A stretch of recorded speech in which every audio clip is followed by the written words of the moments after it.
Friday nights at 9 p.m., it's time to sit back, relax, and play Conspiracy Bingo with Echoplex Media. We've curated the best conspiracy theorists the internet has to offer and turned it into a live bingo game you can play for free with absolutely no prizes but bragging rights. You won't find a live stream like this anywhere else, and that's probably better for everyone else's mental health. Tune in every Friday at 9 p.m. Pacific at twitch.tv/EchoplexMedia and find our full schedule at echoplexmedia.com. I'll get on Twitter, I'll see something outrageous, I'll get triggered by it, but I'll get off 30 seconds later and it's over. I'm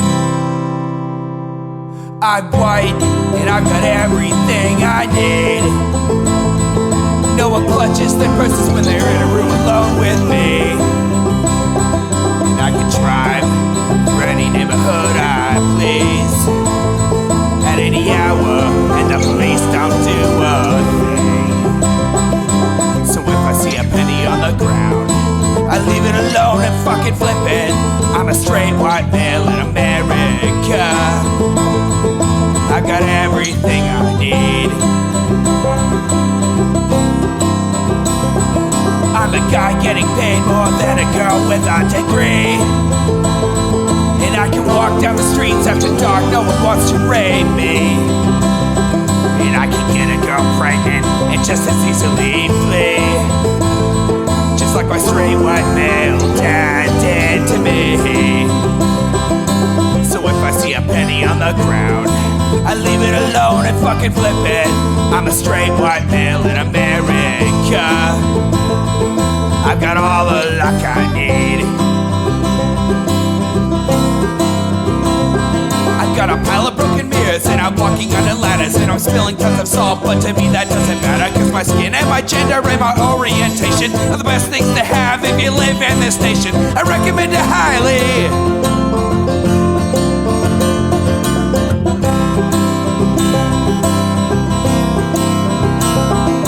So if I see a penny on the ground, I leave it alone and fucking flip it. I'm a straight white male in America. I've got all the luck I need. Shit's gonna work out for me, cause I'm a straight white male in America. I've got all the luck I need. Hey everybody, welcome to the Intellectual Dollar Tree. We do the show live on Twitch every Wednesday, 7 p.m. Pacific. That's twitch.tv/EchoplexMedia for those of you listening to the released podcast. If this is the first time you are listening to this podcast, make sure you follow it on your podcatcher of choice, or don't follow it on your podcatcher of choice. That's up to you, I guess. Maybe the content will let you know what you should do. You can support this project at patreon.com/Echoplex, or just go to echoplexmedia.com. Click the support tab and you can find out other ways to support us. The swag shop is probably the best way. We have a bunch of good stuff and we have a couple new shirt designs in the works. Before we get going, I have a big announcement. Brett Weinstein finally blocked me on Twitter. Finally blocked me on Twitter. I don't remember what it was I said. I was talking shit to him yesterday, and he blocked me on Twitter. So that's good. I think the entire intellectual dark web has now blocked me on Twitter. So that's fantastic. And I wouldn't have it any other way. So welcome, everybody. And with the good news of that, we are going to go on to the bad news of our content. This guy, Richard Reeves, has been kind of making the rounds in like sort of heterodox and men's rights activist adjacent spaces. Good friends with Andrew Yang from the Forward Party. We'll probably do a thing on the Forward Party in a couple weeks here on this show. I'm not sure what we're going to do for it, but the Forward Party is kind of a big grift and it sort of fits into the thing we're doing here. So here's Richard Reeves going to talk about why the modern male is struggling. He's supposed to be one of these positive masculinity gurus. The problem is he's on Michael Shermer's show. I'm going to go out on a limb and say Michael Shermer is not an example of positive masculinity. Michael Shermer has been accused of sexual assault, I believe, credibly by more than one woman. And this happened at atheist conferences where women oftentimes did not feel so comfortable in the first place. Wasn't great. And I believe that the organizers of the conferences sort of took Shermer's side, which was even worse. And just a bad look all around for Shermer. This is in the past. You can look it up. You could find information about it. It's everywhere. But this is also a bad look for this Richard Reeves guy who is supposed to be talking about positive masculinity and just all bad. This is going to be a fucking train wreck. So, I don't know, strap in and welcome. Welcome any newbies. Hello, everyone. It's Michael Shermer, and it's time for another episode of The Michael Shermer Show, brought to you by Wondrium. Wondrium is a series of college-level... Oh, no. No. Ask the same kind of questions we ask. Invention of purgatory, right? This place between, well, maybe purgatory. Well, that's not in the Bible exactly, so how did that get invented? Right there in the Middle Ages. So check it out. If you go to Wondrium.com, the annual subscription limit, and while you're multitasking doing things, you can educate yourself through this great resource. As you can tell, I never watch a minute of this content before we run it. I had no idea there was a fucking ad at the beginning of this. The entire episode. Also, don't shop with any of these companies that these monsters are advertising. To this podcast would be to go to Wondrium.com/Shermer and sign up. That's why they support the podcast, because people do that. Does he have he has a skeptic pin on upside down? Look, his pin's upside down. .com/Shermer. Check it out. I wanted to invite you to participate on a journey of a lifetime. This is a 20-day expedition to Antarctica aboard Swan Hellenic's News. Nope. Don't want to get assaulted by Shermer. Not going. They'll reach with its glacier-clad mountains, craggy peaks, and vast number of albatross. 2 days, 2 decades life that island. Beautiful. We have Asuma. I hope you so since we're knocked to you again soon. My guest today is Richard Reeves. He is a senior fellow in economic studies at the Brookings Institution. Oh, yikes. The Boys and Men Project and holds the John C. and Nancy D. Whitehead Chair. He is the author of Dream Hoarders, How the American Upper Middle Class is Leaving Everyone Else in the Dust, Why That Is a Problem, and What to Do About It. That was published in 2017, and he's a regular contributor, as I'm sure you've read many times, in the New York Times, Washington Post, Wall Street Journal, and The Atlantic. His new book is Of Boys and Men, Why the Modern Male is Struggling, Why It Matters, and What to Do About It. So that's, by the way, Richard, that's a perfect title and subtitle. I always contend that either the title or the subtitle should tell the reader what the book is about. A lot of authors try to have some clever title or subtitle, and you can't figure out what it means. Here, it's right there on the front of Boys and Men. So let me just start right there. I think now I'm just going to make up this response to your book. I don't know if you've ever heard this, or if anyone would actually say this, but what comes to mind is something along the lines of, "Oh, boo-hoo, boys! Now you know what it's like for girls and women for the past 10,000 years." That's not really the response. That's a shitty response. The proper response to this is, let's take a look at who runs governments and who runs corporations, who holds the seats of power in our society. That's the right response. It's not boo-hoo, boys. Bottom rung on top now, fellas. Buck up and take it for a while. It's our turn now. The future is female. Okay. I don't know if anybody would actually say that, but yes. I can imagine. It's like you guys. Why? Well, the obvious criticism is the one that I gave, because I'm not some kind of super genius. Fall behind, and now you're a bunch of whiners. Come on. Right. Yeah. Well, even if people don't say it, they may well be thinking it. And so there is the time. Oh, well, even if they don't say the criticism that people aren't really leveling about what I'm saying, they're probably thinking it. They're probably thinking, "Oh, boo-hoo, boys, now it's your turn to get left behind." But then they come up with some weird thing about who has the power to mask their true feelings. Stalin's problem. Right. And yes, right. And I think it's perfectly understandable reaction. And I think, especially given how quickly the women's movement has succeeded on so many fronts. I mean, this is just unbelievably quick in terms of social change. And so I think updating our priors to say, "Oh, actually, enough progress has been made now for girls and women that it's not crazy to look at the ways in which boys and men might be behind." I mean, that's happened in a lifetime, which is nothing in cultural years. And as you say, it's been millennia that it's been the other way around. But I do think that most people deep down don't think that two wrongs make a right.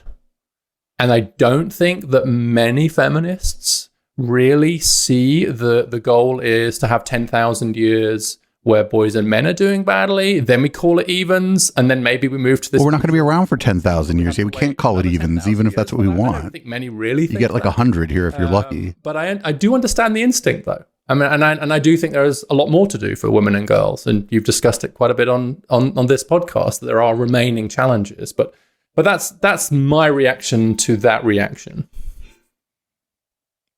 Right. So the women's movement has gone through, I guess, 3 stages, right? There was kind of the right to vote, and then the 1970s, the right to property and equal pay and to have mortgages and banking independence and so forth. And then what, I guess we're in the 3rd wave now, or the latest wave of feminism, which, I probably kind of aged out of following it carefully in the moral arc. Oh, no. I track really probably that 2nd wave, 1st and 2nd waves the most. So this one, it seems like it's pushing ever forward. So you get these, more and more opportunities and women taking those opportunities. So let's just what's the problem to be solved in the book here? How are boys and men falling behind, and why does it matter? Sure. So the evidence that I marshal in the book, and I have to say it's been quite a long time in the coming, is focused around 3 different axes. One is education, the second is employment, and the third is the family. And I think they probably get increasingly controversial as we go through them. So when he says the family, he means that chart. He probably means that dating chart that they all refer to. You know the one I'm talking about. Start with the evidence just on education gaps. There's no real debate about the fact that there are now large gender gaps in almost every advanced economy in terms of education, and that they've reversed in recent decades. So one fact that illustrates it is that in 1972, which is an important year in the US because that's when Title IX was passed to promote gender equality in higher education, there was a 13 percentage point gap in the percentage of men getting college degrees over women. Now there's a 15 percentage point gap, but the other way around. But it hasn't been that. Even if you just say between now and if all of a sudden in 1972 that 15% gap existed, that's still a blip in the radar in the the course of history. I mean, it's longer than I've been alive, right? But it's about 50 years, and that's nothing. But that's not the case. It's just in the last decade or decade and a half that this has been the case. So this is like a very small time frame, and we don't know if it's just like an anomalous thing that is going to swing back, or just kind of if it regresses back to 50%, 50-50 or whatever. We don't know, because it's been such a short time that it's been the case that this gap has existed. So girls overtook men and then kept going. And so there's a bigger gender gap in higher education today than there was when Title IX was passed, just the other way around. And there are many other examples in high school and elsewhere. And it's interesting. And it is everyone goes to high school, dude. Pattern. This is not a peculiarly US phenomenon. And so large and in some cases growing gaps in education. And everything I'm going to say is especially true for working class boys and men and black boys and men. Secondly, in the labor market, what we've seen is this really impressive economic advance by women, not evenly, for sure. College-educated women at the top have done particularly well. Much slower rates of progress for less educated women, but still across the board, increased economic progress. Whereas most men today in the US earn less than most men did in 1979. So if American men were a country and we just... But in 1979, there were still places where a woman couldn't get a credit card, or nobody would hire a woman because she was a woman. What this is that the comparisons he's making are to a time when, just because Title IX got passed in 1972, it isn't just like a blammo, now all the sexism in the workforce is gone and all the sexism in the higher education is gone. That's not how this works. Like, it takes a while for policy to actually have any impact on society. So, like, this is dumb. Can we compare it to like 1999 or something? In terms of individual earnings, it's poorer today than 40 years ago. And that's a remarkable economic fact. And I think one that really does have to be taken into account. And what that means is that the traditional economic relationship between men and women has really been fundamentally altered. So the traditional economic relationship between men and women. I'm going to stop this a lot. We're not going to get through very much of this at all in an hour and a half. The traditional economic relationship between a man and a woman was woman can't leave man because man make money. Woman no have money if woman leave man. That's the traditional economic relationship between men and women. World where I can say this on this show and people will understand what I'm saying. I think 40% of women now earn more than the median man. Now, when I say that to people, sometimes they're like, "What?" And it was 13% in 1979. But why are you choosing 1970? Is it just that this is the last time the data was collected, or is 1979? Is this like cherry picking like particular years to make things look a certain way? Okay, it's not 50%. Right, that would be full equality, but 40% of women earning more than the average typical man. That's a transformation in the scale. Wait, what? No, you're that. But that argues against whatever point you're trying to make. Very short order of time. What that means is that 40% of breadwinners are now women and rising. Okay. Which brings you to the third, which is the role of men in the family and fathers. What does it mean to be a father? And I think in an incredibly short period of time, in a generation between my dad was lots of things, but he was also the breadwinner. And that was just accepted in his generation. That was his core responsibility. That's changed. Well, this guy's like, what, 10 years older than me, right? He's like 55. I guess I just had like very progressive, like modern parents. Like my dad, like my mom was not working. And I remember one night at dinner and my dad was like, "You're miserable." He's like, "You need to go back to work." She's like, "Oh, the kids." And he's like, "The kids, Dave is 14, Amy's 9. They can do a couple hours at home after school by themselves. You're miserable. Go back to work." And it wasn't that they needed the money. My dad was very successful, but it was just that he just was like, it was like, "You're miserable." Like, I think she just got mad about something at dinner or whatever. And because my dad wasn't about to start a fight with her, he was like, "Hey, I know what's going on. You're just bored. You're just bored and frustrated." Then 3 weeks later, she was back working and she was happier. I don't know what kind, I guess 10 years is a big difference because this was like the late 80s. And for him, I guess he'd have been that same age as me in the late 70s. Maybe 1979 is like when he was coming of age. Maybe that's why he chose that time frame. In a generation. And so the question of what does it mean to be a father? Husband and father used to be a package deal. Now, what does it mean to be a father in a world where the women's movement has successfully and wonderfully, in my view, broken the economic dependency of women on men to an incredible degree? It means being there for your kids. It means, if you're still married, being there for your wife. Being a father also means being a good neighbor, being maybe good to your kids' friends, treating your kids' friends well, being somebody your kids' friends' parents can trust if they need help. Like, this is what being a good father is.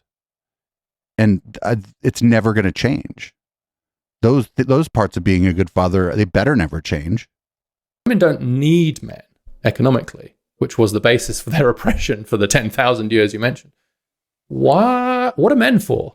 And I think that question... Well, they're just people, dude. Wait a minute. What do you mean, what are men for? We're just people. What are men for? Get the fuck out of here. Dude, we're just people. We're here to do what we do. We're here to hopefully treat other people well and have some great life experiences. And if we want to raise kids, we can raise kids, and we should do that as well as we can. What do you mean, what are men for? Real urgency, and that's the one I try to address in the book. Right, so let's unpack some of those numbers. So on income, 40% of women earn more than the median income of men. Okay. So that still means inequality. So kind of a statistical technicality, but doesn't it depend on the kinds of jobs or professions or careers? And we still hear this, women only earn 79 cents on the dollar, or 89 cents, or whatever it is now. It's always still, I guess, below $1. But that's just on average taken across the board. So you're talking about specific kinds of jobs and careers where these differences have shifted? So the numbers that I just cited are for all workers working full-time between the ages of 25 and 64. So that's prime age workers. That's the group that economists... That's the workforce. Yeah, it's actually the best statistic on that. That's just everybody who works. very often look at, because until then there's education, and particularly with the gender gaps in education, that's important. And then after that, it becomes, some people are early retiring. So prime age employment and full time is used partly to deal with the fact that part-time workers in many ways do get a raw deal in the labor market. But that's the same basis on which we do calculate that gender pay gap that you've just referred to. So depending on how you calculate it, 82 cents on the dollar is my preferred metric for the gender pay gap. But the numbers I just cited are just for all workers. And so what that means is if you think about distributions almost always overlap. I think I've heard you on a show, Michael, saying, maybe you're quoting Steven Pinker or something like, the main problem is people can't think on continuous variables or something like that. Am I butchering that? Yeah, that's right. No, that's exactly right. Yeah. And that's true. That's true in almost everything we're going to talk about in this conversation. So perhaps if I could just say now, on average, and with overlapping distributions, and maybe you could edit that in after everything I say. It'd be a pain for you, but it would save me a lot. Save me a lot of time. And so, was what the male and female wage distribution used to look quite different, but they now look quite similar. There's still a difference, but they look quite similar. And so you've seen this extraordinary catching up by women of men, in part because a lot of men have gone backwards a little bit, right? Which is not maybe the ideal way to get to equality, but this transformation in the but there are some games that are zero sum. Not everything is zero sum, but there's some shit that's zero sum, and there may be some industries in which for women to make advances as a class, men are going to have to slide back as a class. There may just be situations where that's the case. Women. It's just incredibly important to get our head around in order to understand everything, I think, that flows from that. Not least this really fundamental challenge to what does it mean to be a mature male in modern society. So just to be clear, is it possible that lower working classes and lower middle class average salaries are tugging down that medium such that the upper middle class and middle class guys they're doing fine? Yeah, so that's the upper middle class and the middle class are just doing fine. That's what those terms generally mean when we talk about like socioeconomic status. Happened in the distribution. So male median earnings have dropped a little bit, as we discussed a moment ago, which is one reason why the gender gap has narrowed. If we can make men poor enough, then we'll all be equal. But you're right that simultaneously the distributions look more similar to each other, but they don't look the same shape as they did in 79. They're stretched way to the right. In other words, we've seen a big rise in economic inequality, and especially at the top. That was the focus of my previous book.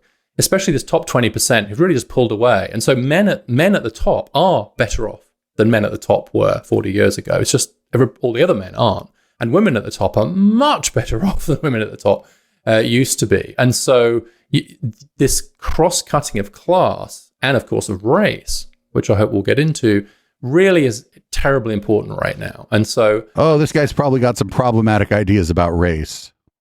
Understanding how even as the gender pay gap has narrowed, the class pay gap has significantly widened.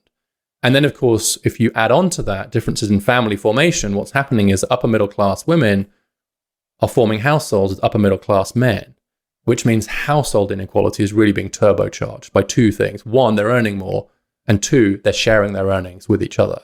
And that's just much, much less true at the lower and lower you get down the distribution. And so the real challenge here is in the middle and towards the bottom of the economic distribution, where men are really not doing very well at all.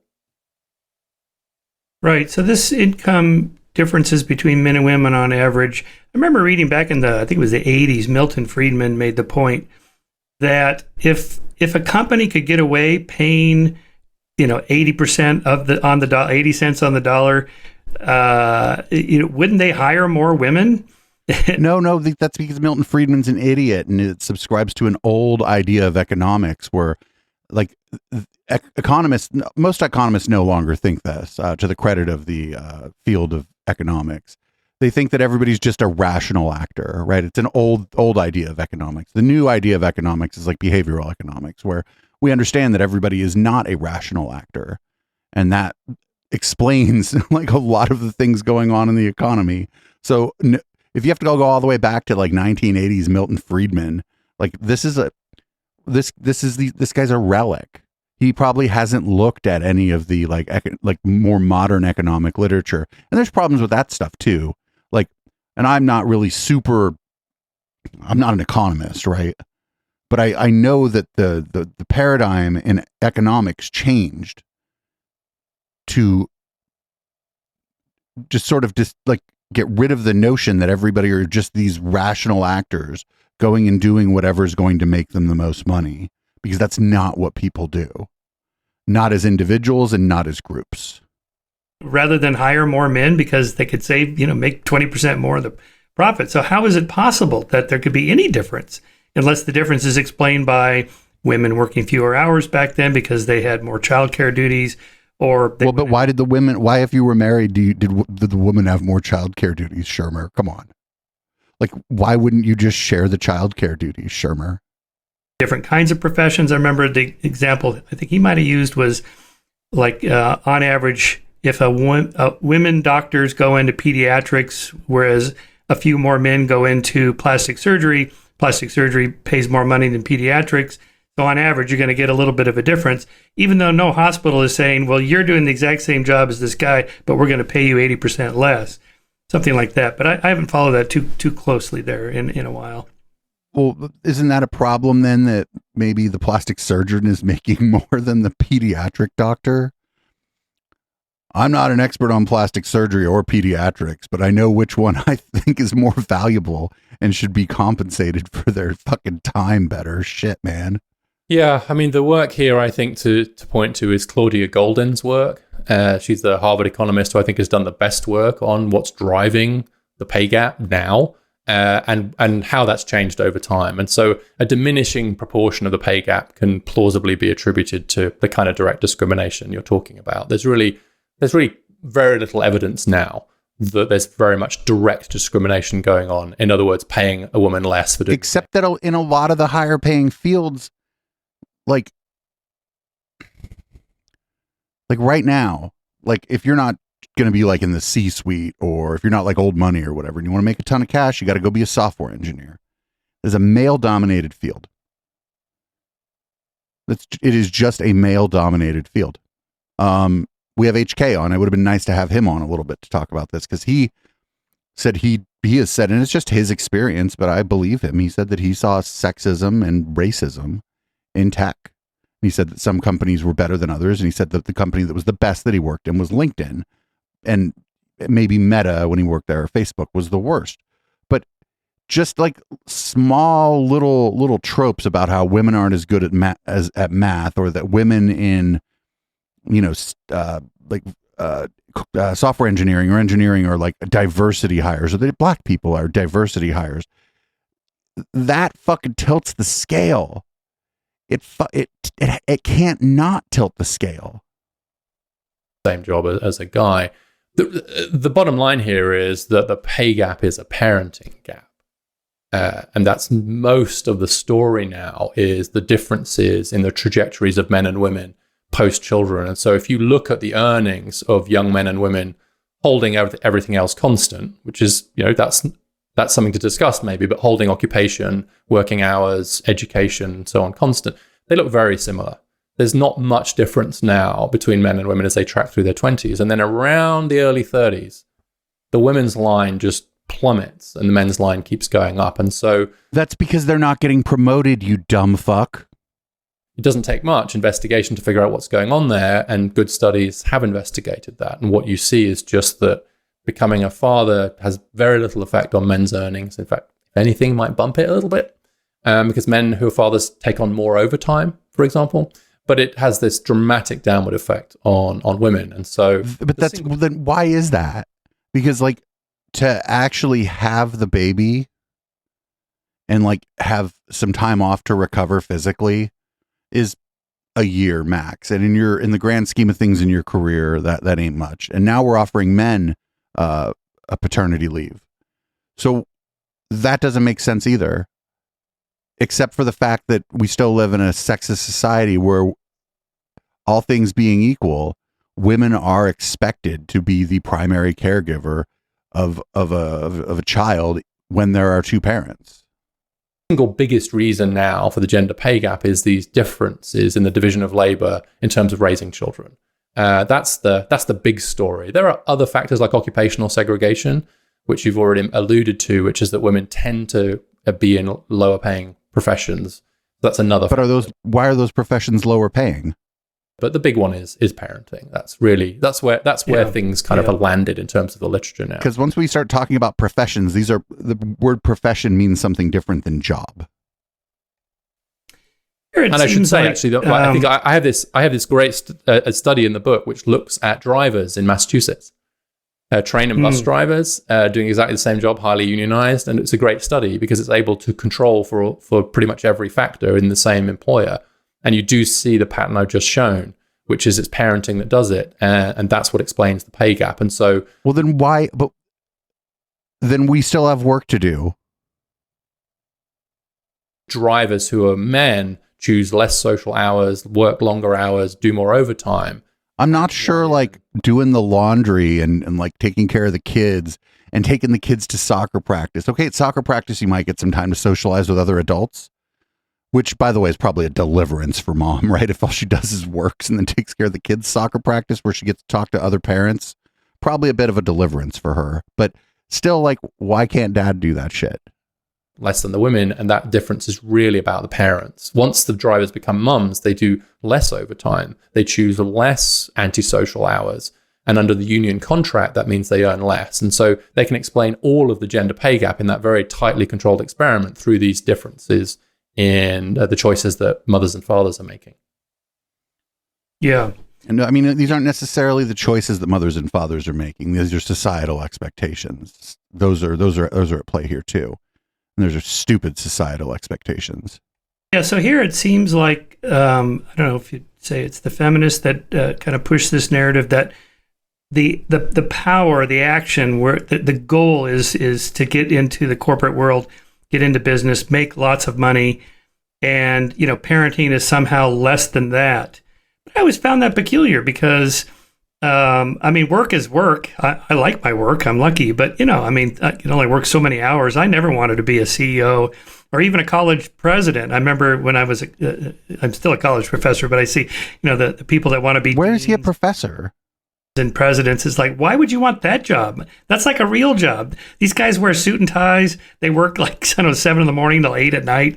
They have to fundraise. I mean, that's why who wants that? That's why they have to give them such a great. That's why they have to give them such a great name. By the way, I have this theory that the more fancy sounding the name, the worse the job. That's why they have to make you dean or president because it sounds great, right, and that's Chancellor. an attempt to camouflage for the fact that the job itself actually. Let's talk about deans and chancellors actually at universities.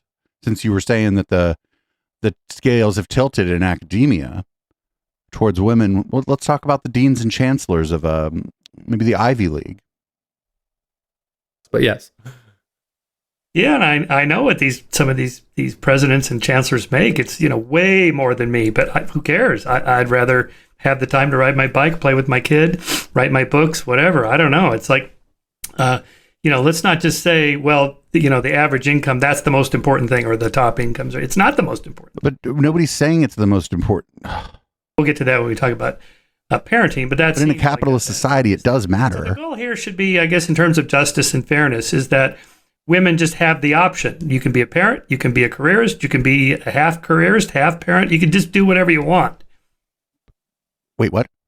Yes, I think that's right. I think it's interesting that as you know, there's always been a divide in the women's movement between let's call it the lean-in corporate economic power side, which is that we need to get into the male labor market and compete effectively on male terms. And those that have said, no, that's basically, selling ourselves off, cutting ourselves off at the pass. We should be instead getting things like wages for housework, which was a big movement. And it's interesting now that I think you are seeing some feminist writers starting to question some of those kind of economically driven motivations of the previous wave of feminism and starting to talk about care, starting to talk about family and so on again in a way that I think was really an active part of the debate in the 1970s. But I think you're essentially right. Justice and fairness would suggest substantively equal opportunity. So that doesn't just mean formally. I think obviously that means having access to the education, having cultural access to institutions. It's very easy to say, well, there's nothing stopping a woman from being a lawyer when she would be the only lawyer in the US, for example. And so I think those need to be substantive equal opportunities. But then, yes, you get to a point where we have to treat people's choices with a degree of respect if we are reasonably convinced that they're being made from a position of power. And that's the problem, is that I'm just telling you, societal expectations that women take on most of the responsibilities of raising the kids. I don't know if women would choose that, but the societal expectation is there. So it's hard to like do any kind of controlled experiment with that.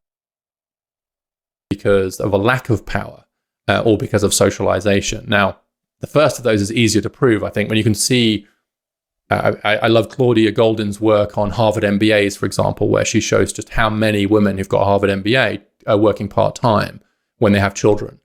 And it's really hard to imagine a more economically powerful group. But, oh no.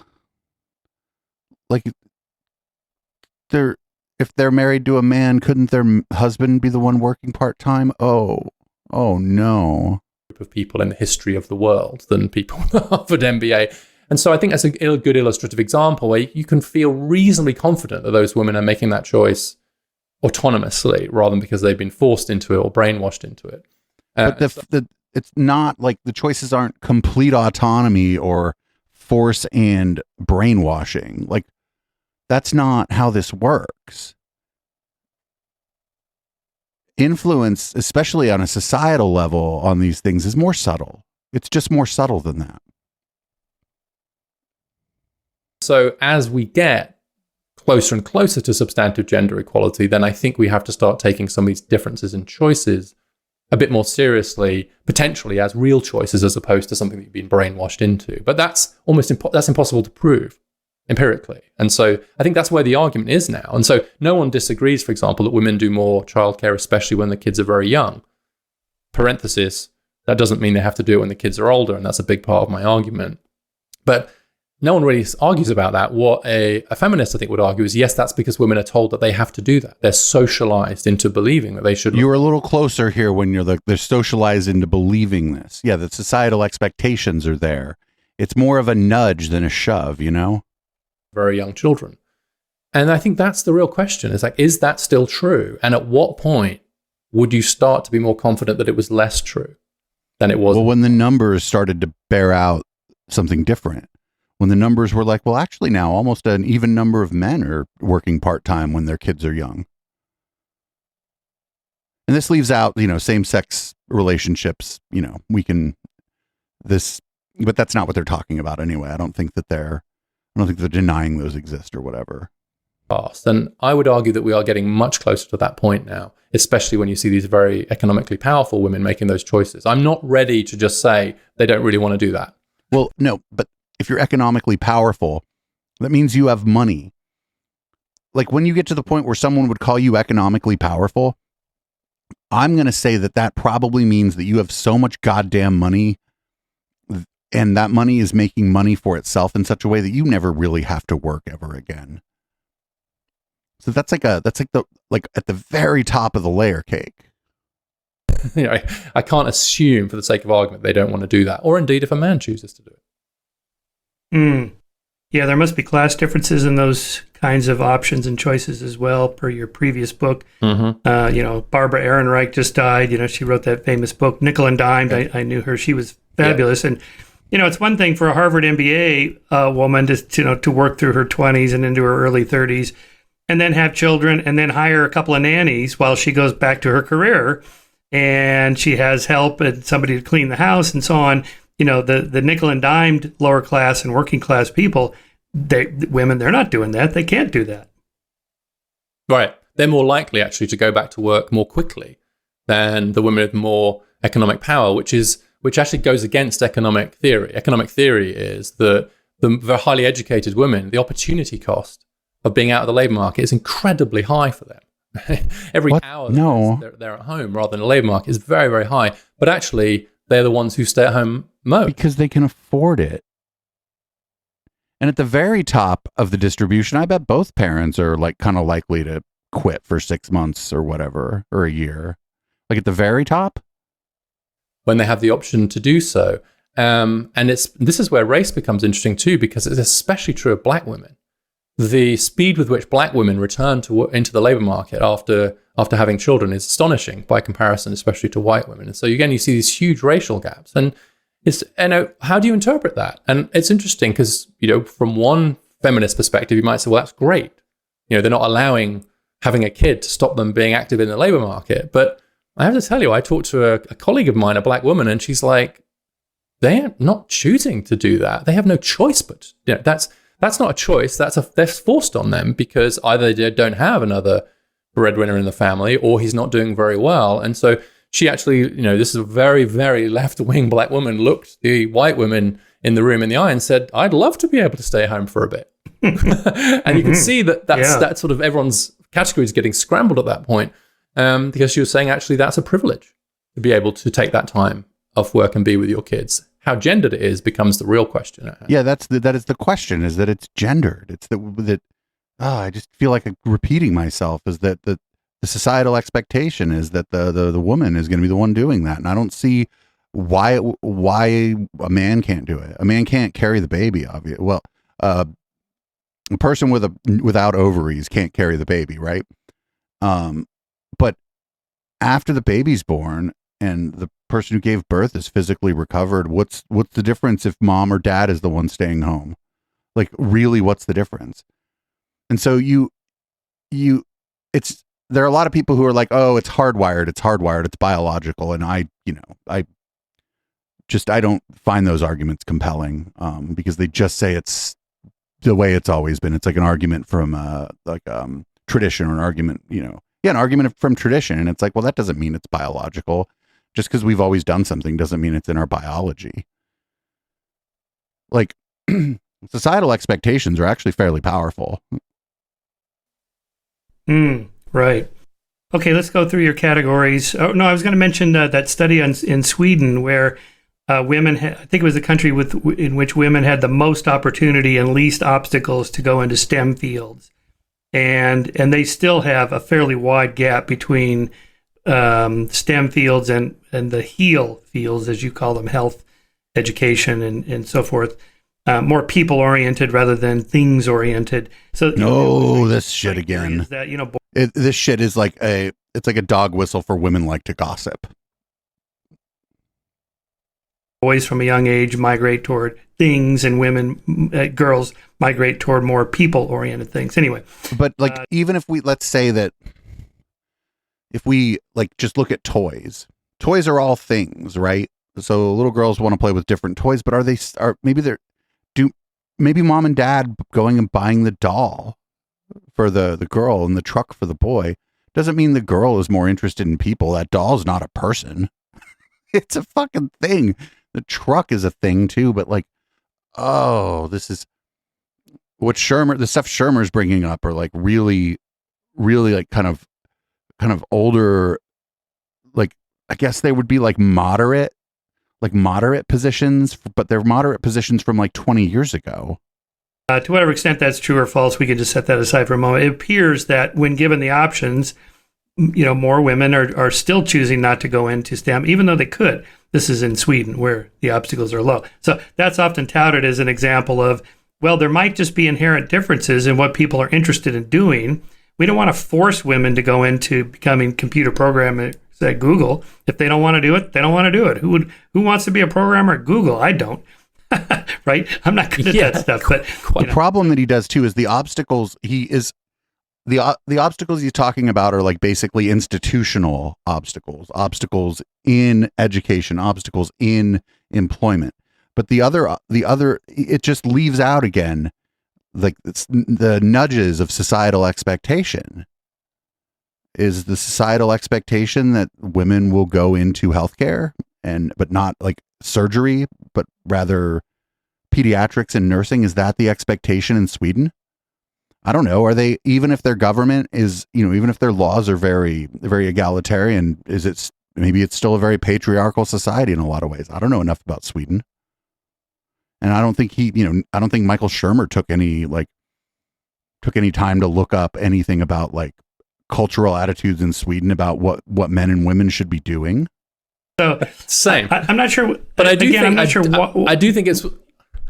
I do think it's worth saying on that though, Michael. It's a great example of an overlapping distribution, right? So on average, the people things distinction between males and females holds, but the distributions really overlap. The question is, how much do they overlap? And what that means is that under conditions of substantive perfect equality, you shouldn't expect to get 50% in say a STEM field. Okay. But also, if the distribution overlaps at all, it shouldn't be 1% or 5%. So what is the number becomes the question. And actually, it's going to be like it's going to vary field by field and specialty by specialty, sure. But those variances, at some point, if we could get rid of what I'm going to call like the nudging of societal pressure, those variances would seem almost arbitrary, right? They would seem like almost like there's really no reason for them, that there's no pattern to the variances, but there's a pattern to the variances. So the goal is, it can't be 50-50. That's stupid, because then you're at like the extreme margins trying to solve for a problem that probably isn't there. But if the pattern of the variance is always cuts a certain way, then maybe there's a problem. Maybe we have more work to do. In fact, not maybe, we definitely have more work to do. Rue Song, a psychologist, has some interesting work with James Rounds, where they actually look at the percentage of women and men in various fields, and then what you predict based on their psychological differences. And what they find is a good match in lots of places. But for example, they suggest that under conditions in which preferences were being expressed freely, about 30% of engineers would be women.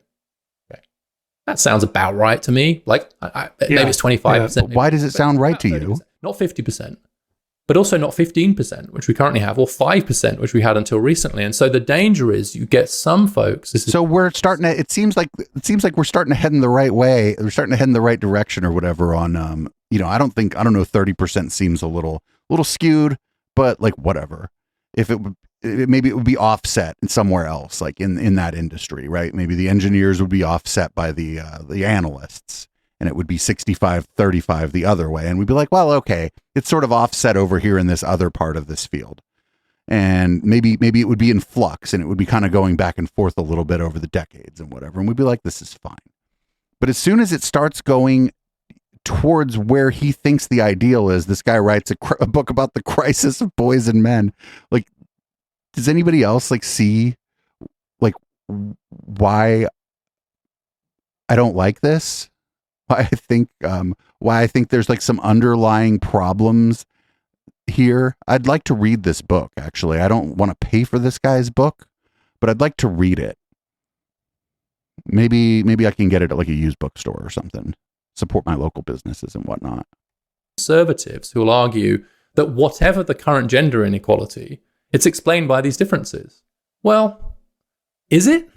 And then, of course, on your left, you get anything short of 50-50 is a sign that we're nobody's saying it's going to be 50-50. I think what I said a minute ago is like what a reasonable person, even a very far left reasonable person, would say. If one is 70-30 in the software field, in like engineering or whatever it's going to be, if it's 70-30 in engineering, you would have another offset the other direction for network security analysts or front end UI design, or I don't know, server maintenance, systems administration. Like, you know what I'm saying? It would be offset somewhere else in the industry. Okay. And the truth, of course, lies somewhere in between.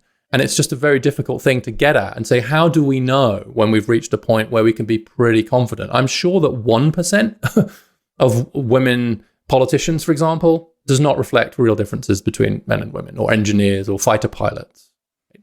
Right. But I don't think we should necessarily expect to be 50. Fishermen, or those guys that work on those ships up in Alaska, where some 20% of them die.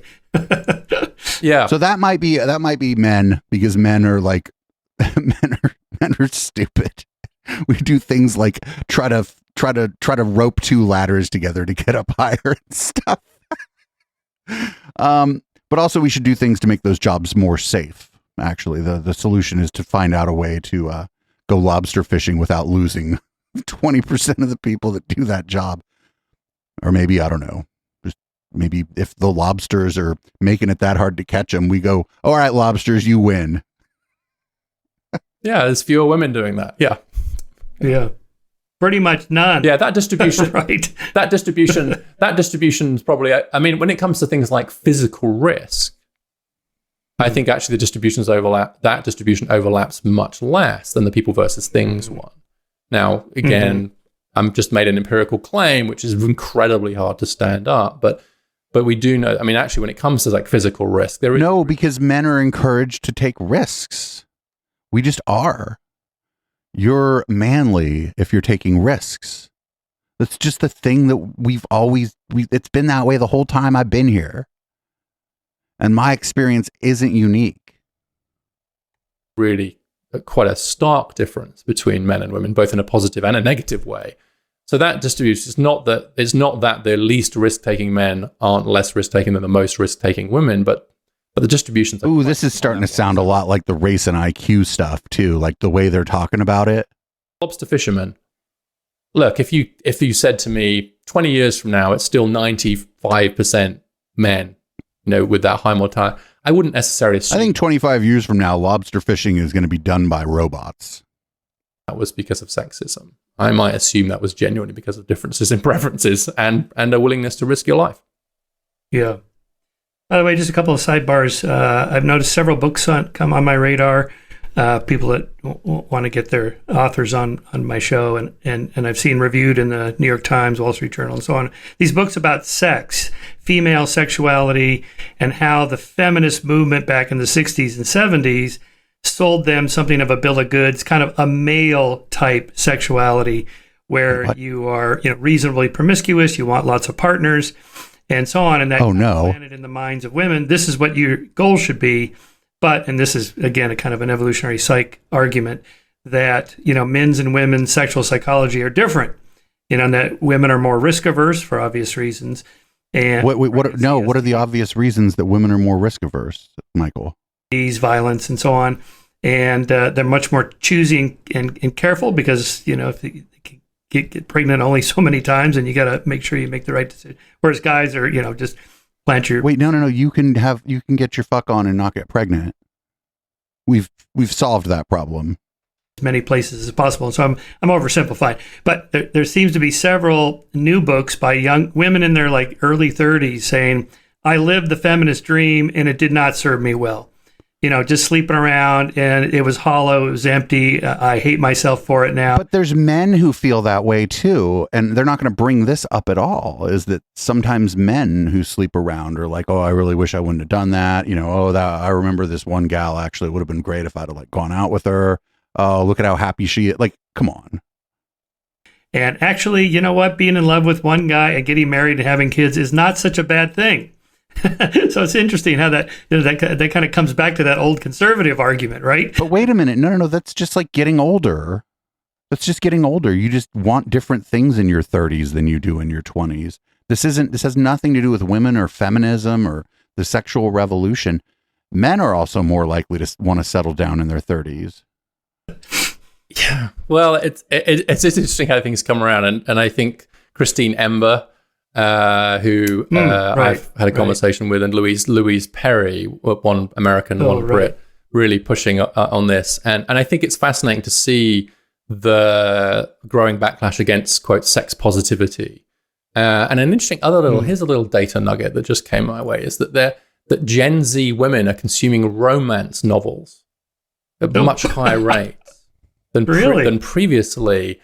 Yeah, and I'm just super interested. Maybe the romance novels are getting better. What if the romance novels are better now? Because they remember how cheesy they were with Fabio on the cover and shit, in the 80s. Maybe the romance novels are getting better and they appeal to more people now.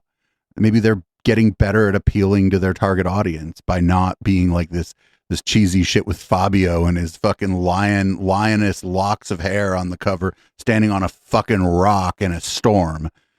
Maybe that genre has improved. The pandemic has also reset. Plus, you did see the so-called sex recession, less sex going on generally.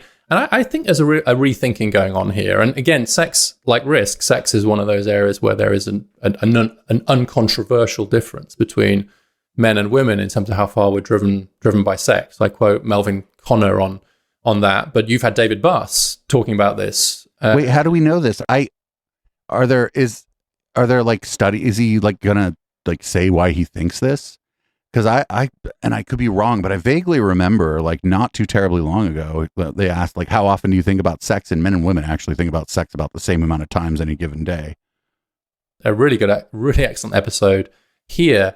And so, again, you accept there's a difference on average. What does that mean for the way we conduct ourselves? And I think that Christine and Louise and others are right to say that it's a mistake just to take a male standard when it comes to sex and presume that women should adopt it. And that's what liberation looks like. It's equally a mistake to say that there aren't plenty of women who do want to be like that, and maybe men who don't.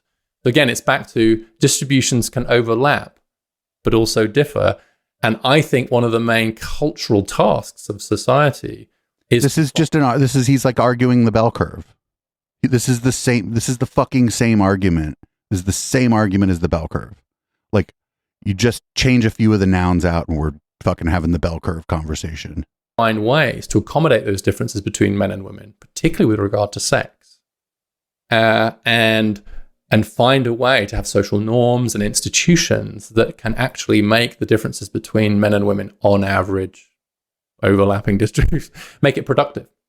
And Louise goes as far as to say we need more chivalry, and I thought, well, that's a very brave thing for a feminist to say. Yeah, but what does chivalry mean? The word chivalry, immediately it conjures up like a knight, right? You're like thinking of a man with a fucking sword. But I don't know. There could be like positive chivalry, sure. Well, apparently Gen Zers are having a lot less sex, along with drinking less and smoking less. Well, maybe that's not such a bad thing. Wait a minute. Okay, drinking and smoking, which I do both of, are bad for you. Sex isn't bad for you. So, like, lumping these three things together in the way that Shermer just did kind of tells me something about what he believes. Some of it, generally, it's not a bad thing, generally. And actually, it's interesting to see a lot of social... And what Richard Reeves believes, I suppose. Declining birth rate. But the main reason the birth rate's going down is because of the fall in non-marital births and teen pregnancy. And so those are the things... That's sex education.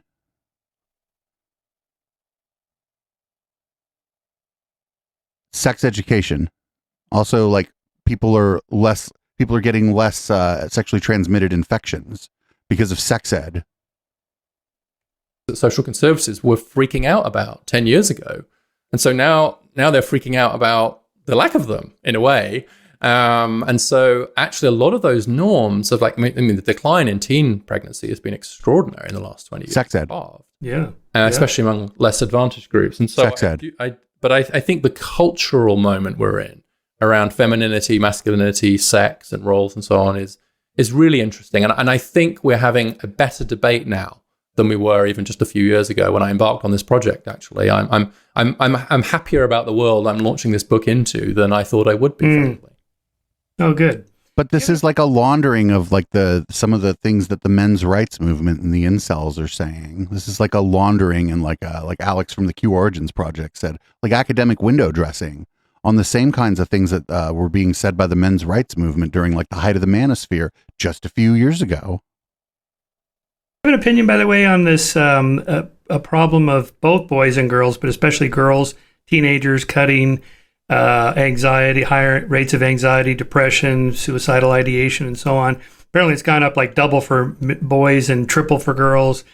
And Jonathan Haidt and Greg Lukianoff wrote this book, The Coddling of the American Mind. They were kind of in debate with Jean Twenge in her book iGen about what the problem is. Is it screen time? Is it a specific site, social media, Facebook, fear of being left out, fear of missing out, and so on? Can we also like compare this to like how everybody, like all the anti-vaxxers are like, oh, look, autism's going up. And it's like, is it, or are we diagnosing it more often?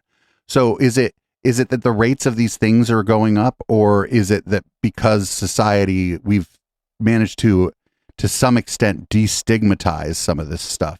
The young people are like more open to talking about it. So forth. What are your thoughts on that?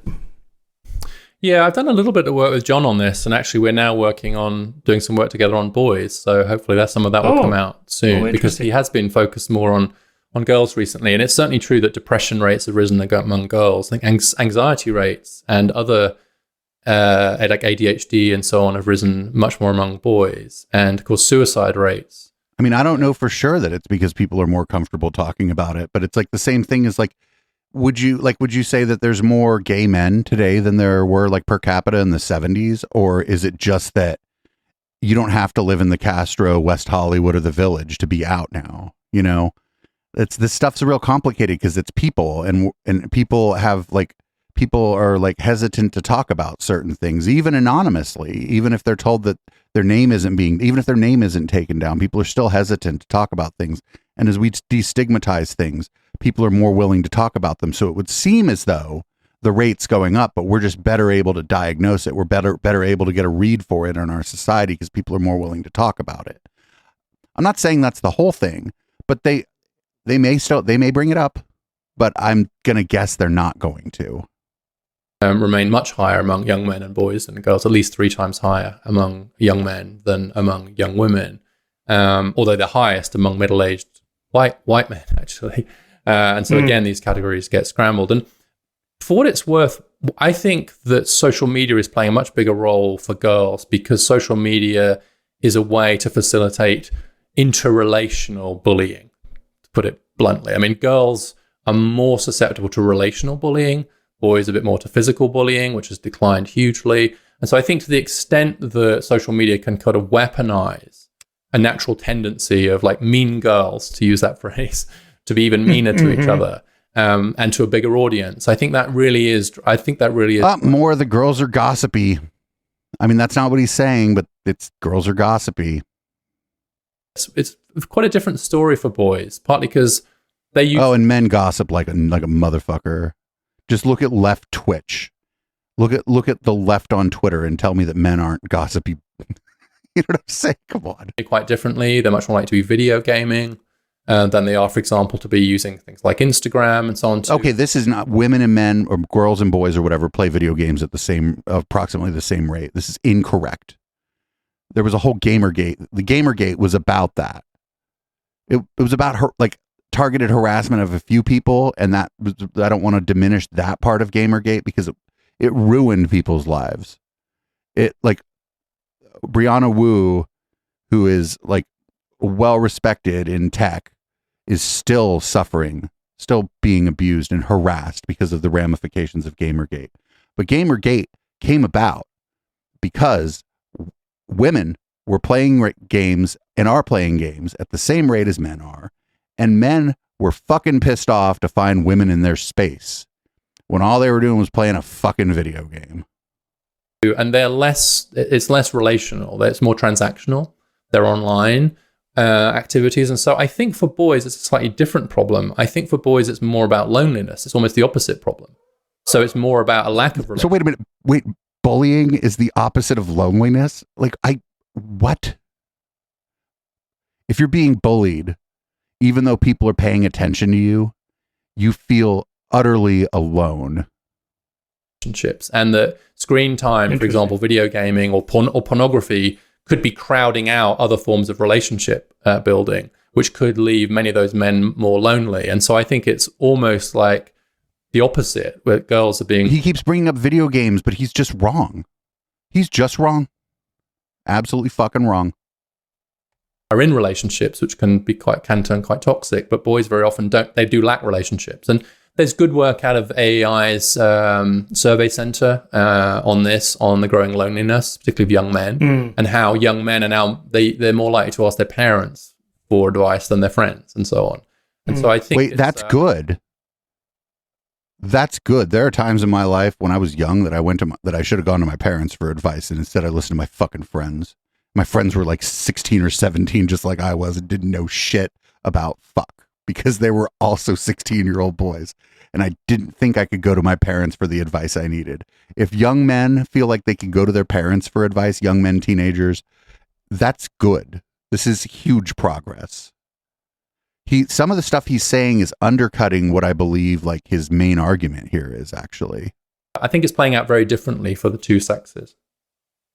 I forget, are boys and girls the same on suicidal ideation, but boys and men are more likely to die by suicide because they use guns rather than some other means that are less foolproof?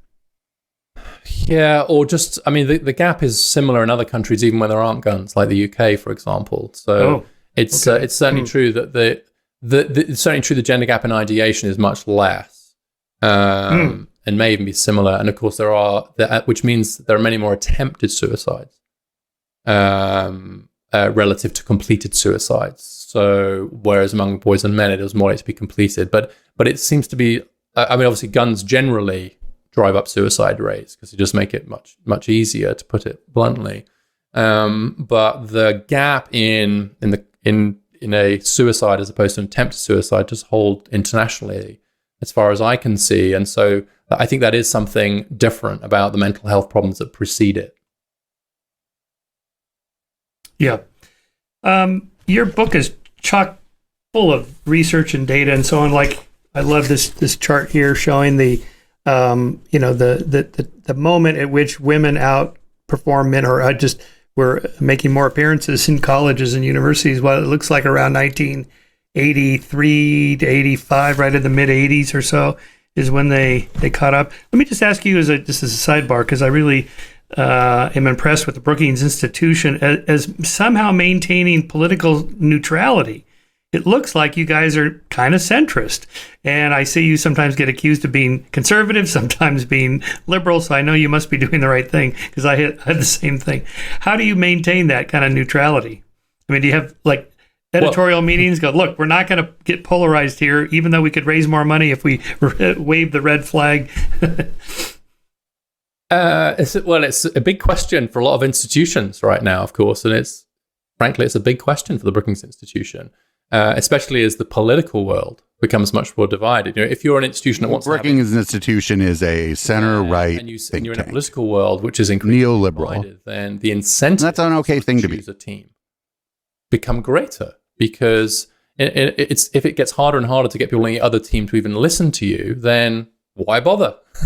You know, if you're at AEI and Democrats don't care what you think, and if you're at Brookings and Republicans don't care what you think, then you're in real trouble. And that has been a trend in recent years in politics. And we obviously work downstream from there. So the challenge for us is to try and remain immune to that. And I think the solution is, first of all, we have great scholarly independence. And so there's a high degree of academic and scholarly freedom. You really, as long as you meet our quality standards, there's really very little to stop you writing about and investigating what you think. But also the other thing, it's just like, it's a selection. Who do you recruit for? And I think we have a long history of recruiting people who call it as they see it and aren't looking over their shoulder the whole time for what their political overlords. I bet the Brookings Institute has a long history of hiring people who look and sound like Richard Reeves. And some of the fiercest critics, for example, of the student loan forgiveness program are former Obama administration officials who are affiliated with the Brookings Institution. And they're not thinking, well, yeah, will this affect? And I should say some people who are prominently in favor as well. Like, we don't feel the need to agree with each other. So in that sense, I think we have an approach to epistemology, which is both about recruit people who are going to call it as they see it, but then let them have at it and don't force any kind of agreement on them. So Brookings doesn't have a line on anything. And wait a minute. Is what about fact checking? Do they have fact checking? I imagine they do. I'm just like, if you take what he's saying, like just kind of at face value and don't really ask any follow-ups, you might think that it's like Quillette, where anybody can just kind of write whatever the hell they want. Now, I don't think that's what's going on at the Brookings Institute. I think that the things they put out are probably pretty rigorously fact-checked, where people are making truth claims. I don't think that that's not happening. If you name any single subject, I could find you Brookings scholars who disagree about it. And I think so we're trying to build in that sense of a collision of ideas. I'm using John Stuart Mill now, one of my previous subjects, as kind of part of what we do. And I think that's right. You wrote a biography of Mill, right? I did, yeah. And then John Haidt and I, we actually... he keeps bringing up Jonathan Haidt, and that's like fucking red flags for me. I do not like Jonathan Haidt. That's right. An illustrated edition of Chapter 2 All Mankind -1. I have that. That's one. you. That was you. I There we forgot about that. Yes. Oh, Yes, he's I showing us his books. Anybody listening on the pod? There we go. Yeah. That was so All fun, and we got it illustrated and stuff. So I'm a million liberal by background. That would make you more of a classical liberal, I think, whatever those terms mean. Yeah. Oh, classical liberal means these days it means idiot. Anymore because And I don't think the guy on the right's an idiot. I just disagree with him about some stuff, and I think he's bringing up. I think he's kind of laundering some of the stuff I heard in the men's rights era, which sort of overlap with the golden age of chemtrails, which is weird. To not call themselves I conservative. know. Now. I think it's become a problem. Allows them to say that they're liberal when they're actually not. Yeah. Yep. Well, I asked about Yes. the political orientation question because I remember hearing about the men's movement, so-called men's movement, when I was going through my divorce. Oh no, the so-called, he is leaving out the men's. He's talking about the men's rights movement, and he's intimately familiar with the men's rights movement because after he was accused of sexual assault, he went running to the people in the men's rights movement, just like David Silverman did. I really get this, because I was worried about this, that, and the other, spousal support and child support and separate homes, all that. And I already went through that when I was a kid. My parents divorced when I was 4. And so, I grew up in 2 homes. And, my dad had to pay my mom money and every other weekend. And I thought, oh, God, I don't want that. So anyway, I encountered this men's movement. I thought, okay, these are going to be my people. It's like, these are not my people. They seem to hate women. It's almost a conspiracy theory. Like they're out to get men. I'm like, I don't. Well, that's interesting that you say that you looked into the men's rights movement, when you got divorced, because Mr. Shermer, after your divorce, you had Stefan Molyneux on your show. And then after you interviewed him, you called him a great skeptic. Don't really feel that way. I think it's kind of structured the way it is historically, but so what you're doing here is quite different from the men's movement, right? Well, at least he's putting some academic window dressing on a lot of the things that they were saying 10 years ago. I hope so. I mean, I think it's unfortunate that it wasn't possible to create something that was an equality movement, if you like, which would sometimes... It was called feminism. You can be a man and a feminist. I am a man and a feminist. Treating the inequalities that affect boys and men, but continue to affect those that face women and girls. I think that what happened in the women's movement, and you saw some prominent examples of this, and Warren Farrell is probably a sort of a personal example of what happened there, is that the women's movement it remained a women's movement rather than an equality movement. And so what that means is... a lot of, the first battered men's shelters were propped up by feminist organizations. Is that if you want to tackle inequality... Because the feminist organizations were they heard that men were also the victims of domestic abuse, and they were like, oh, we can do something about that. We can try to help. That affect men, boys and men. Where do you go? And then the answer was nowhere in the mainstream. And so what that means is that through the natural selection processes, the people who are left to talk and write about these issues tend to be self-selected, angry, and think that there's a war on men, which is absurd. And pretty quickly you get turned off by them if you engage with them very much. And so that creates a huge space because... And it's not to say they don't sometimes make very legitimate points. They do. Yes, you're laundering those arguments through the Brookings Institute. Anti-women, angry perspective, and it is conspiratorial. It is, they think that feminists are running the world secretly, and that, as I said, there's a war on boys or a war on men, and no one sensible really feels that. But what's the title of your book? Yeah, there's a lot of issues for boys and men now. Maybe we should tackle those without meaning we have to turn on women. And these false choices and false binaries have been a huge problem, I think, in the debate about gender. And I hope they're getting a little bit better, but I think it's slow progress, honestly. Yeah, I think some of the legal aspects of divorce and settlements came out of the kind of bad old days when the, man was the only breadwinner. And then, when the kid's a teenager and the wife's just been home out of the labor market for 15 years and he runs off with the secretary and gets remarried and she's that's not why people, that's a very caricatured, like very old school description of why people get divorced. Right. And I know he's talking about the bad old days, but even then it wasn't like that every time. It wasn't that simple. Sometimes people just stop getting along. Sometimes people stop being romantically attracted to each other. So he has to give some of that because she labored at home. I thought, yeah, that seems right. Hopefully now that's not an issue anymore, given the closing of those gaps. But I could see where that historically came from. So I think that informs much of your book. The shift has gone in the other direction, perhaps, and but also like the legal system is catching up with the changing times too. Like women have to pay alimony and child support sometimes because some men end up keeping the kids. Like the legal system is catching up with the changing times too. It's just they don't hear about it. All they hear, like there's whole like internet forums for men who are divorced and angry, and like this is probably where they hear all this stuff. And that kind of trying to redefine what is a father and what is your role for boys when they're growing up. That's very much in flux now.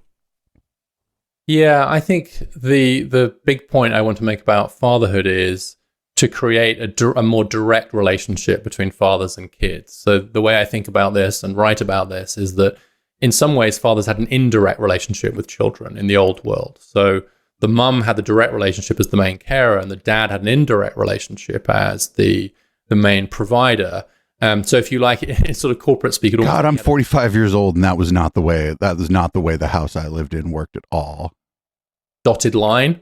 That's just my experience, and I'm from the Bay Area. My parents we're very modern people, like horizontal lines still are to his, or maybe a vertical one, depending on what you. And she had a direct one to the kids, but now that the connection, the chains of dependency is Jeff Dench's phrase, between men and women have really been loosened, if not broken. What does that mean for men's relationship with children? And I think it has to be essentially unbundled from marriage. This is where the social conservatives really depart from my line of argument. As I think that if we're going to have a world where we don't need marriage as an institution to bind women to men for reasons of economic dependency, then we can't rely on marriage as a means to bind fathers to children.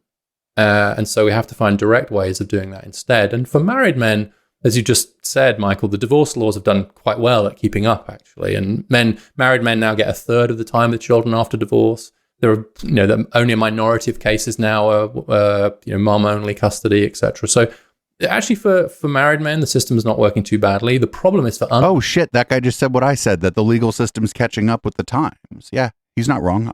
That's been my observation, too. Married men. I'll give it to him on that one. The huge rise in the number of kids born outside marriage now, nearly half of all births, what that means is that unmarried men are really, they actually have a much more tenuous legal position when it comes to their kids should they separate from the mum or not have been married to, not have been with them in the first place. In every US state, if you're not married, the default is mum gets full custody. And so the guy has to go to court to prove paternity and effectively has to fight for the right to see his kids, whereas in marriage it's assumed. So our systems of law haven't caught up with the reality of family life, and in particular the need for fathers to have this direct relationship with men.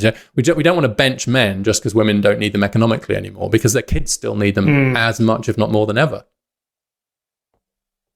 Oh, totally, yes. Two is better than one as far as parents go, no matter what the situation is. Absolutely. 37.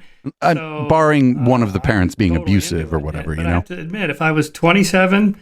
when I was still in graduate school and then I was a bike racer and I was just kind of living, an independent life. And I don't think I would have had the energy, commitment, and so on. So could you talk about the differences between boys and girls in maturity? I do think, boys mature much slower and not just biologically with their prefrontal cortex and all that, but just in terms of, kind of where you want to go in your 20s and what you want to do, such that having a kid would really interfere with that, and that makes it harder to be, totally into it. But again, this might not be like inherent. This might be societal nudging.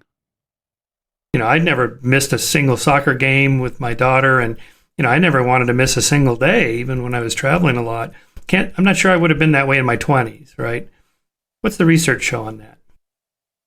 Yeah, well, it's interesting. I think the 20s are really where you do see some quite big differences now in the trajectories of young men and young women. I mean, the way, if you just look at things like college going, which we've already mentioned, but then transition into the labor market. So young men are much more likely to be living at home with their parents in their 20s than young women are. And if you look at those who do go to college, there's about a 10 percentage point enrollment gap. But I think almost as interesting is conditional on enrolling in college. There's a 10 percentage point gap in having graduated 4 years later. And then the gap gets a bit less at 6 years and 10 years. And so there's almost like a linear path that girls are taking. They're much more likely to go straight from high school to college. They're much more likely to get through college on time. They're much less likely to then go and move back in with mom and dad. They're actually buying houses in greater numbers in their 20s and so on too. And so there's an agency and direction about young women, which I think is absolutely a gift of the women's movement, which is get educated, get economically independent, get ahead, get yourself sorted essentially, and assume you're going to have to be able to take care of yourself, even if you do end up being married. Then even if you're married, if you're married, there's just two of you and you're taking care of yourself and each other. You're not, as soon as you get married, like that, he's like, women now don't have to assume. Oh, what a fucked up, like, let's go back. Let's listen to this again. And so on too. And so there's an agency and direction about young women, which I think is absolutely a gift of the women's movement, which is get educated, get economically independent, get ahead, get yourself sorted essentially, and assume you're going to have to be able to take care of yourself, even if you do end up being married. Then this idea of education and economic independence is really strong among women. The guys are much more likely to stop out of college. They're much more likely to drop out of college. They're much more likely to move back in with their mums and dads. They're more likely to try their hand at a business. They like to have time out of the labor market. And so they're just zigzagging. There's just more drift. And that thing he said where, even if you get married, come on, dude. You just slipped the mask off a little bit there, buddy. And I think that is the sort of argument almost against what you were just saying, which is, men aren't interested in their 20s and having a kid and all of that. Well, that's sort of true. But I also think that at least in the past, there was a script for them to follow. And I think now that script's been torn up, it's quite hard for a lot of young men to know, well, what am I supposed to do now? What's the next step? Where am I heading? And so, interesting. For all its faults, the North Star of like one day I'm going to have to look after a family did act as something of a motivator for men, and we haven't really replaced it with anything. And so they're just a bit more likely to drift, I think. Yeah, what I said probably reflects my generation. I'm a baby boomer. I'm about to turn 68, born in 54. Shit! He looked good for his age. I mean, it was clear from the start. You're going to go. He's older than my. No, he's not work, older than you're my going to make parents. money. He's like 5 years younger than my Dad said, parents. you should make money. Money is good. It opens up lots of opportunities. It makes life easier. Just do it. I'm like, okay, I'll do it. And I like doing it. That's right? worse because advice. I found something. It's worse advice. Yeah. So I can see the difference there now. Certainly. So you start off showing that, it's 60-40 now in college enrollment. I teach at Chapman. It's 61-39 this semester of the 8,000 or so students that entered this year. My particular class, it's 50-50 exactly, I think, which was unusual. But I'm teaching Skepticism 101, so maybe... Wait, skepticism, he's teaching Skepticism 101? What is that? I get a little bit of a skew of interest. I don't know. But so once men are more interested in skepticism. All right, sure. Caught up when they had the opportunity to do so in the 80s, why didn't it level off at 50-50 and stay there? That's the hard question that you spend much of your book trying to tease apart. Yeah, and it's worth noting that nobody predicted that. I went back and looked at some of the literature from the 70s and talked to some of the sociologists who are working on this, Andrew Cherlin, for example, at Johns Hopkins and others. No one predicted it. Everyone was just like, we need to get to equality. We need to get to parity, right? No one said, yeah, but what if the line just keeps going? So it literally came as a complete shock to everybody that the lines kept going and that these gaps just kept widening and widening. My own view is that the education system is in some quite important ways structured in favor of girls and women. And in particular, because of the differences in the rate of maturity and maturation among girls and boys, it puts girls at an advantage. And especially on average, etc. Especially at the critical point, which is high school. Like those like adolescence is mission critical time for education because it's when you get the grades and you do the test prep to take you on to post-secondary and so on too. But that's where the biological difference in the rate of brain development is at its greatest. And for all the debates, and I know you've talked a lot about this on this podcast, Michael, is for all the debates about the differences between male and female brains in adults, which I tend to think one side understate and the other side overstate, there's no controversy about the fact that a 15-year-old girl is more advanced, everything else equal, than a 15-year-old boy. And so with that prefrontal cortex, and it's not cognitive skill, it's not that she's smarter, it's that she's more organized, she's on top of things, she's less likely to take risks, she does fewer dumb things, etc. And so, but boys are socialized to take more risks. You're a tough guy if you're taking risks, and girls aren't socialized in that way. I'm not saying it's just that, but that's there. And is that once we removed most of the barriers to women's progress, it revealed a structural advantage that they had in the education system. And that is now that now shows up in the figures. And it hardly needs saying that it wasn't deliberate. No one designed the education system to be in favor of girls. But we couldn't see it before. I mean, the fact that girls were doing better than boys in high school in the 50s is extraordinary, really, given the incentives that they faced. But they were. And as soon as we took the brakes off, boom. So now I think we have to look seriously about the way the education system actually is failing a lot of boys and men, and is more female friendly than male friendly. And I think that's as good a place as any to stop the pod, though. We're going to watch maybe not the rest of this, but we'll watch some more of this during the post game. But I want to kind of end it on this. I do think that it's not just for teenage boys, but for everybody. Basing what's going to happen to you during the rest of your life on what happens to you like right after you start puberty is fucking stupid. It just is. You're in high school and your brain is going through like the development that takes you from being a child to an adult. And so now we're going to grade you on your academic performance during this like tumultuous time for you personally. Even if you're a popular kid or whatever, it's still a tumultuous time. So that's probably bad. And I don't know if it's worse for boys or worse for girls or whatever, but it's probably stupid. Seems dumb to me. And I hadn't really thought about it much, and this isn't fully fleshed out, but it seems like the wrong time to do that is high school, is like when someone's 14 through 18. Seems like the absolute wrong time to do that.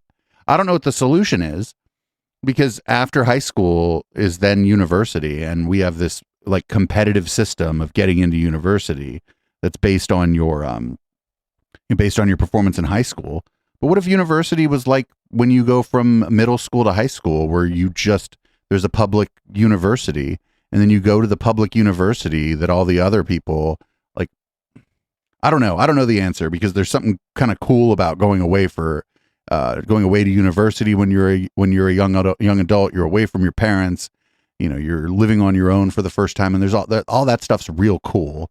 And I just wonder if there's like a way we can keep that part and like stop it with this putting all this academic pressure on people as they're transitioning from adolescence to adulthood. It seems like the wrong time to put this pressure on anyone. And to the extent that young girls are performing better under this pressure, I mean, that's not really the problem, right? The problem is the pressure that's being put on these people. Think about yourself at 14 or 15. Do you think it's fair that the decisions you were making as a freshman and a sophomore in high school are going to have profound impacts on the rest of your life?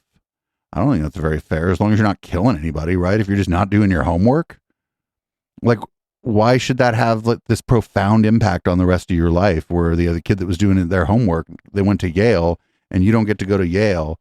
Oh, it's just such a messed up, fucked up thing. And I think that the smarter thing to do is to grapple with that versus to try to versus what this guy's choosing. But my bias here is obviously my bias is right out on Front Street here, as having covered the dystopia beat, in a more informal way without an organization or friends working on a project with me. But I was still interested in the dystopia beat. For a long time, the dystopia beat was the men's rights movement.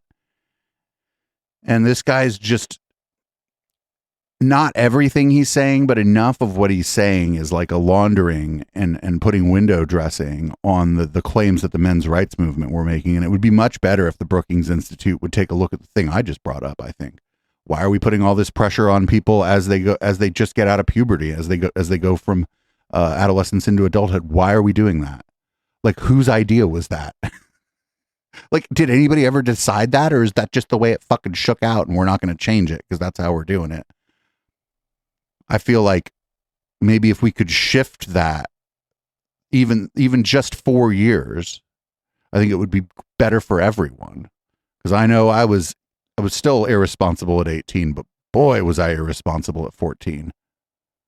Boy, oh boy, was I irresponsible at 14. So maybe we're just putting too much pressure on people in high school, just across the board, because they're literally learning how to be adults. They're learning how to date. They're learning how to do all these other things that aren't academic.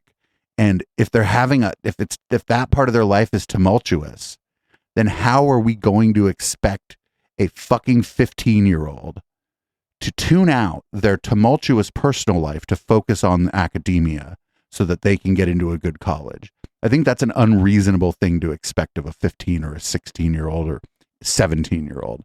And so I think maybe more work needs to be done thinking about this stuff. And I bet in places where they're studying education, they are thinking about this, because I don't know if people know, there are a lot of states, including California, where it's either starting to happen or it's going to start happening soon, that teenagers are going to start classes later. They're not going to have to be at class at 8. They're going to be there at 10. And it's actually bad for teenagers to be woken up at fucking 6:30 in the morning, because they're teenagers are impulsive and they're going to stay up late. And so it's just bad to wake their ass up at fucking 6:30 in the morning and then send them to a class where they're supposed to go learn geometry. They're 15. The other kids don't like them, maybe. The other kids think they're weird. They like a girl that doesn't like them back and that hurts. Or they're like a boy that doesn't like them back and that hurts. Maybe they're like one boy and one girl, and neither of them like them back and that hurts. Or maybe the teenager is gay or trans or non-binary and they're having a hard time socializing and the things are tough at home because of that.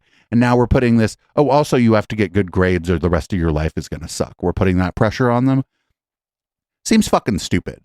And it seems like we should be thinking about addressing that before we start thinking about this crap here that they've been talking about. But that's just my opinion. And I'm certainly not an education specialist or a expert on teenagers. So I don't even know if I'd be able to have a conversation with a teenager these days. I'm getting pretty old. But I mean, that's just my final thoughts there. And I don't like that Richard Reeves is able to run around and launder some of the stuff that the men's rights movement was putting out there and be treated as if he's not doing that. Nobody ever pushing back on him. It's not surprising to me that he's talking to Shermer and Yang.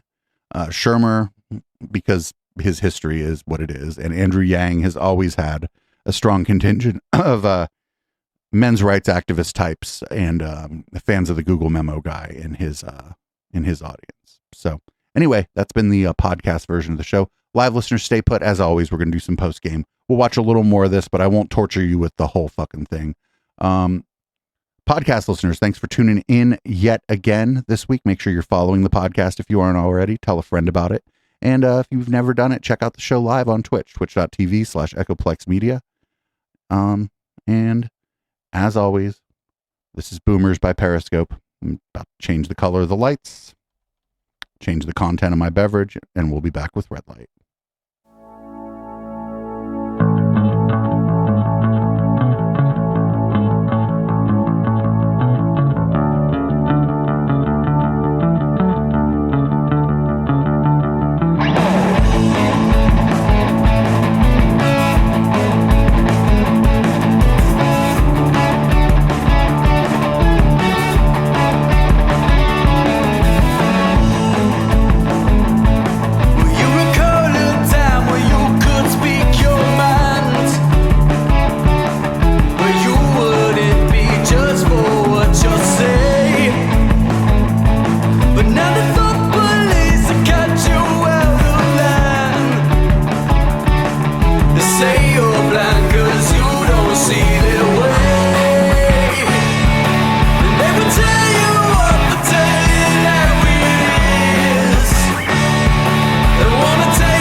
Tuesdays, we get local. Starting at 7:30, it's our local news podcast, Down Ballot, and then we swing over to Local Love starting at 9 p.m.